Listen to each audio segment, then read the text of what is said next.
Well, from the war in Ukraine, the constant calls about higher Florida power and light bills and the concerns about the problems at the Escambia County Jail and much more.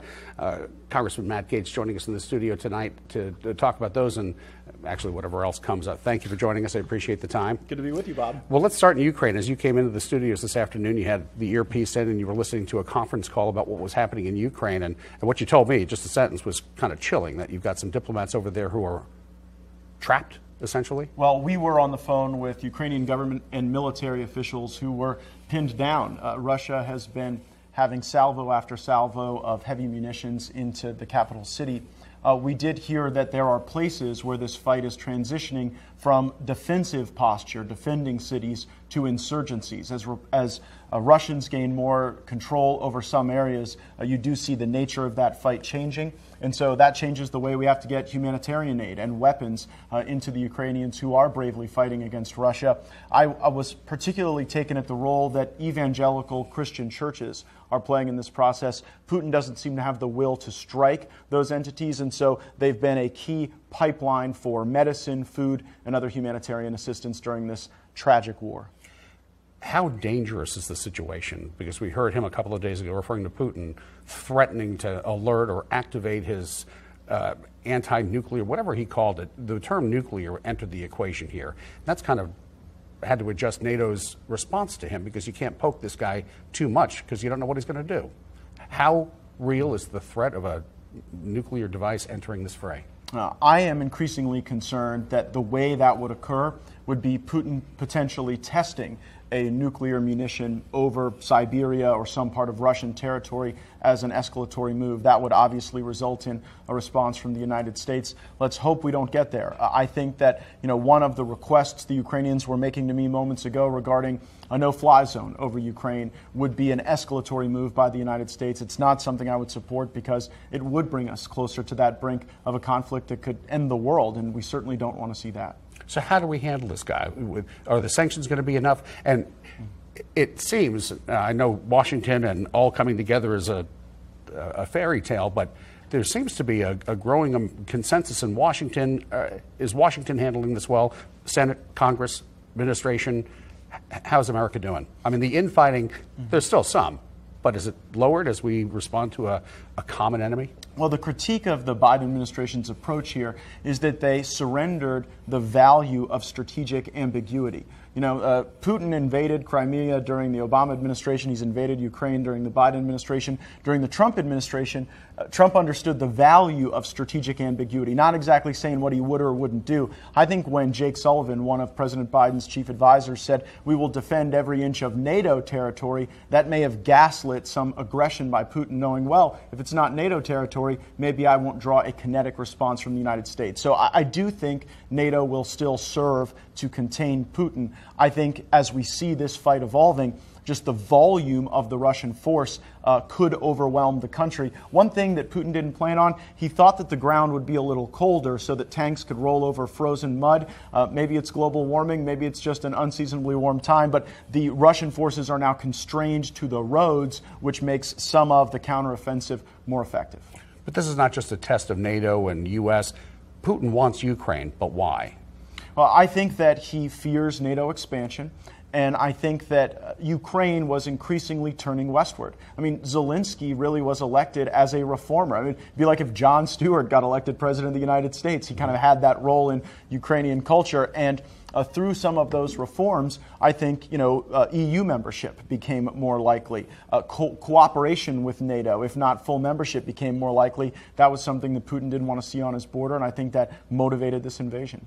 What can Americans do to help? We've seen a number of reports. Brent Carney with his, you had an interesting perspective on how they're getting these Airbnbs that some people are renting and giving to Ukrainian families who need them, and they're communicating and getting this message out through, you found out, with Yelp comments? Yeah, that's right. I mean, this is as much an information war in Russia as anything else, because Vladimir Putin has done so much to constrain the realities of this conflict, from the Russian moms who don't want to send their sons to die in fights with fellow Slavs. And so we actually have seen creatively people use Yelp reviews to get the truth about the conflict, the atrocities, the bombing of cities back into Russia to try to increase the resistance against Putin in Russia. That's what Putin fears more than anything, more than NATO, more than Ukraine, more than Europe, more than the United States. He fears an uprising of his own people. Let's not forget, this is a KGB agent who himself was pinned down when the wall came down in Germany. And I think that that motivates a lot of his thinking. And so we should do everything to stand with freedom-loving Russians as well. Has it, and I know war goes well, but is this going better than expected? I mean, we expected Kyiv to crumble in a couple of days, other major cities to go. It's lasted longer, but is all that still inevitable? I don't know. I know that there is not a lot of optimism among our military leadership that Ukraine is going to be able to sustain this defense long term just based on the pure volume coming from Putin. But one thing we've seen in the fight is that authoritarian regimes don't really invest a lot in command and control. They're always hesitant to build up other leaders. And so as this fight goes into urban warfare, as it goes into an insurgency, there's not that type of tactical proficiency on the part of the Russians that we might have expected. Will that be enough to tip the balance in the favor of Ukrainians? I don't know. I know this fight has to mean more to Europe than it means to the United States, and I am encouraged by European nations that have understood that and that have stepped forward with weapons and other aid. All right, let's shift gears. A lot of things we want to talk about. Let's go to Florida Power and Light. You're telling me just a couple of minutes ago that Veterans Affairs calls are the #1 call and have been for quite some time into your office, but the complaints or the concerns from Florida Power and Light customers is tying or surpassing now. What are you hearing from your constituents about the higher power bills? Very similar to what Olivia reported in a segment earlier on this program.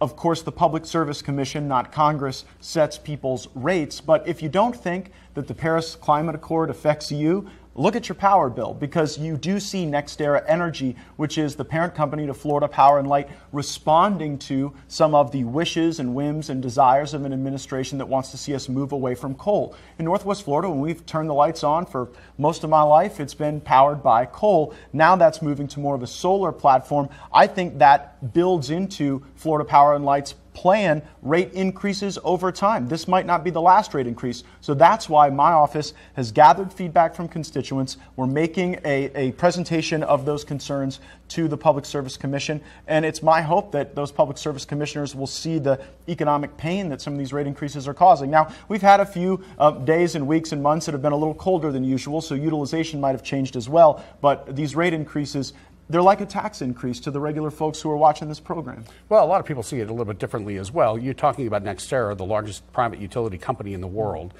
and in 2018 had $6.5 billion in profit. The next year was $3.5 billion. They've made billions since then, and their stated goal with these increases is to improve their capital structure, their infrastructure.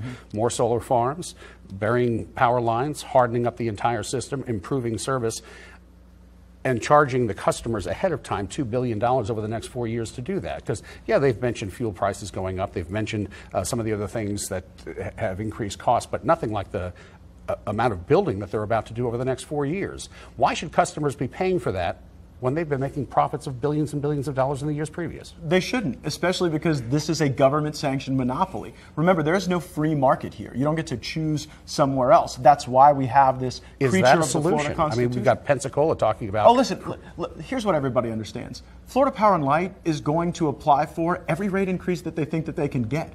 That's what they're going to do to try to maximize profits for their shareholders.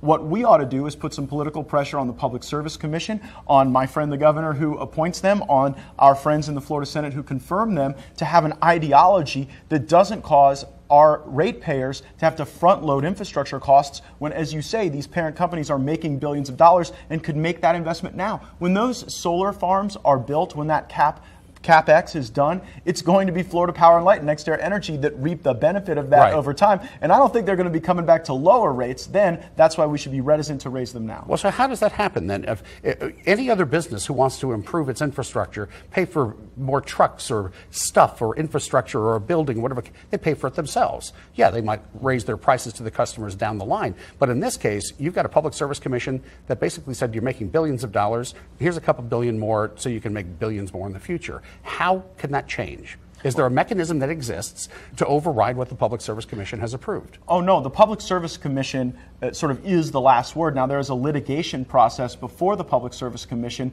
that occurs where they can make that decision and essentially render a verdict. Before I was in Congress, I actually was involved in litigating some of these cases against Florida Power and Light, and we would go present evidence like the CEO taking a helicopter ride from home to work. Should ratepayers in Florida have to pay for that? All of the political donations that these companies give. Do you really think ratepayers who are struggling in our community should have to pay so that Florida Power and Light can make big political donations? I say that as somebody who used to take their money. Wouldn't anymore, but I think that also goes into the calculus. And so we simply need a majority vote on the Public Service Commission to reject further rate increases, and I think there's ample evidence to do that. It's why, even though this isn't a matter before the Congress, I intend to package together what I'm hearing from Northwest Floridians and to ensure that's part of the decision calculus. Is there any chance that what has been approved so far with these rate increases, and they're supposed to step down over the next 4 years, ostensibly to rates lower than when it began, to the customers out there? Do you buy any of that? Is that going to happen? Listen, I'm about the here and now. And what I see is my constituents are struggling with these cost increases that are part of an inflation cycle that is hurting people at the gas station when they pay the power bill and at the grocery store. And when those things compound, people see their lives fundamentally altered for the worse. And so I think that the probability of reversing a rate increase is next to nothing. I don't know any circumstance in which that's been done before, but I do think we have to hedge against future rate increases that I think are likely coming. Gotcha. Have you spoken with the governor about this? We had a chance to pose one question to him last week while he was on, had a tourism press conference in Okaloosa County because Florida hit great numbers. I digress. Basically said his goal is to have affordable energy for Florida and basically stop there. Well, I'm a big fan of our governor. We have shared these concerns, and really I think the governor's office has responded to Northwest Floridians by giving them a path to render their comments before the Public Service Commission. He appoints those commissioners. Look, I remember when the sugar growers were polluting the Everglades down in South Florida, and he went in and during the transition fired the people on those water management districts that were approving bad deals. So I know Governor DeSantis has the political courage to make changes when they're necessary, and it's our job to go make the case, and I'm going to be a part of that effort. All right, let's shift gears on you again. Let's go to the jail. You sent a letter to interim county administrator in Escambia County, West Moreno, and the sheriff, Chip Simmons, about the jail and some of the problems you had heard about. What have you heard about, and why are you injecting yourself into this fray as well? I mean, I know you've heard about the problems at the Escambia jail for years because they do go back years, but what's your role? What can you do? Sure. Well, I serve on the House Judiciary Committee. That has oversight over the Federal Bureau of Prisons, over the Department of Justice. In 2013, there was a federal inquiry into the conditions at the Escambia County Jail. I was not the congressman during that time, but that resulted in a series of recommendations to the county. If those recommendations had been followed, I don't know that we would see the same level of concern and frankly, just the same volume of complaint that we've seen. And this is not to malign the corrections officials. Oftentimes, the people that are on the front lines that are doing that corrections work, they're being underpaid, overworked. They're seeing their shift cycles just become totally unmanageable. And I think that may be contributing to some of the conditions that have simply caused us to take the work product from the Department of Justice in 2013 and compare it to the progress that we've made in accordance with those recommendations. So what have you heard back? I know Chip Simmons, the sheriff, has sent you back saying, I don't have a dog in this hunt anymore because the county commission has control over the jail and not he. Have you heard anything from the county about steps that will be taken? Well, I have not heard back yet, but that's not unusual for the county to take time to have a very thorough response. I've got a great relationship with the Escambia County Commission. We've worked together on a number of projects, including their recent help to try to get the basic allowance for housing for junior enlisted service members raised. So this is not a matter where I think the Escambia County Commission is doing anything wrong. I think that they're working to really look at that 2013 list of recommendations and make an assessment regarding whether or not we've done enough to improve those conditions. So is your letter more of an offering of help, or is it more authoritarian? No. This is no threat. This is honestly part of the intergovernmental process. We have the executive agency at the Federal Bureau of Prisons at the Department of Justice. I'm the legislative oversight over that entity, and here we have an issue that was an issue in 2013 that we're hoping to get resolved. And it's always good to reflect on the recommendations that have been made and then to test your fidelity to those recommendations. What have you heard about the jail, and are there things that you have in your mind now that you want to change to improve things? we have heard about compensation and about staffing and about the pressure that's put on the staff when they're having to do so many different shift cycles. There have been some concerns about how people are treated based on race. I think that all allegations, should not be taken at face value. We want to look into those, but there were concerns in 2013 that inmates were being separated based on race. Obviously, separate but equal is not something that we tolerate in the country, right? And so those are just a sampling of some of the concerns that we've seen. Some of the physical plant conditions also, I think, could be looked at and improved. All right, let's switch to COVID. Administration a couple of days ago announcing a new initiative to hopefully, as we transition from pandemic to endemic and start to learn to live with this, the move to the latest is if you go get tested soon at a pharmacy and you test positive, you'll have an antiviral pill waiting for you. You can take it then and there. Bring us up to speed on your assessment of the COVID response to this nation, where we stand right now, and are things good? Well, what I'm most excited about is this past week, the United States Senate passed a resolution that would declare the state of emergency that President Trump put into effect in 2020 concluded. And I think that would allow some of our state and local partners to be able to react in a way that really shifts that focus to an endemic focus, not a pandemic focus. In a lot of ways, the Florida model is the right model. When I travel the country, people tell me all the time that they are envious of the policy choices that have been made in Florida, where our rebound economically won't be as harsh because more people were able to be on the job, working, in school, learning. I'm very concerned about the schools. I'm very concerned that this period of time where we had so much digital learning caused a lot of backslide, and that's not something you can just fix in a few months, or sometimes even in a few years. You have to really have intense focus on students that have fallen behind, and I think that should be the real genesis of our focus. Well, as a parent responding to that, it's not just the schools. I mean, I've had to step it up, do more homework with the kids. I've got two 15-year-olds at home. Well, we always hope you're improving, Bob. Everybody does. Going back to the Florida and the response, yes, envious of the businesses and keeping doors open. You had 70,000 plus people die in the state with COVID-19. And there's always restrictions and less restrictions, and somewhere in between. Florida was definitely at one extreme of that. Any regrets about the 70,000 lives? Well, we deeply regret any loss of life, obviously. I don't regret the policy choices. I worded that poorly. Right. But you're asking if I regret the policy choices, correct. Which I don't. Honestly, as I've talked with our governor, his only regret is that we shut down for even one day. Because the 14 days to slow the spread, I think, has become now like this new just wet blanket over people's lives. And I think that has caused a lot of problems. I think these restrictions have caused mental health problems, have caused addiction problems, have caused economic problems, and I don't think history will judge them kindly. All right. What else do you want to talk about? Let's go to the steel, because some developments on that. I don't know if you saw Lester Holt's interview with William Barr and his conversation, the last one he had with President Trump, saying some of these efforts to turn the election result in 2020 were, in Barr's words, BS. Saw the emails that the House Judiciary, or the Select Committee on the January 6th riot have said proves a criminal conspiracy with Trump on the steel, and the email between the Vice President Pence's lawyer and Trump's lawyer that day on January 6th.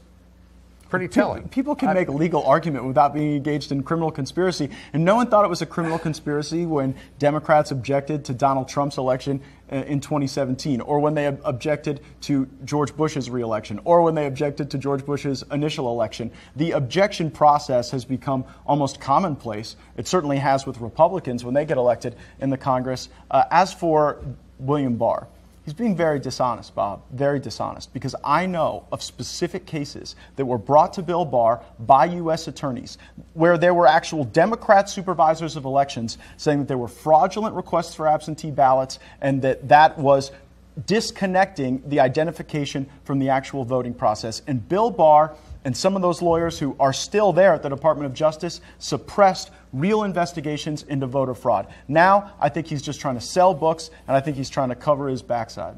So you're still maintaining 2020 election was stolen. Are we still going with that? Listen, I believe that Donald Trump won the 2020 election. I believe that he won the Electoral College. You can't say that without saying that there was a gigantic conspiracy across this country and supervisor of elections offices everywhere to make this happen, and we haven't still seen any evidence that proves that. Yeah, because so many of the courts that should have taken those matters up rejected evidentiary hearings on jurisdiction grounds. I mean, I know the affidavits that came out of Michigan regarding the TCF Center in Detroit established a factual basis to be able to go and have evidentiary hearings, but too often I think judges just didn't have the courage to take it up, and it's most unfortunate. But I'm still engaged in the fight on election integrity going forward, because Florida used to be the laughingstock of elections, and Governor DeSantis fired the elections officials who didn't run clean elections, and now, lo and behold, Florida's a model for the country. So I want to bring Florida's message and our story to the rest of the country so that we don't have disputes over elections going forward. Got to wrap. Any updates on the Department of Justice investigation? Well, the one big update is that since we talked last, the individual who had been indicted for trying to extort me pled guilty to extorting me and my family, and I hope that investigation... The wire fraud charge? Yes, and I hope that investigation is ongoing, because other people literally went on national television and said they were working with Steve Alford in this deal. Those people should be the next to be indicted. All right, we'll let it go at that. Appreciate you joining us this afternoon. Thanks, Bob. Thanks, Matt.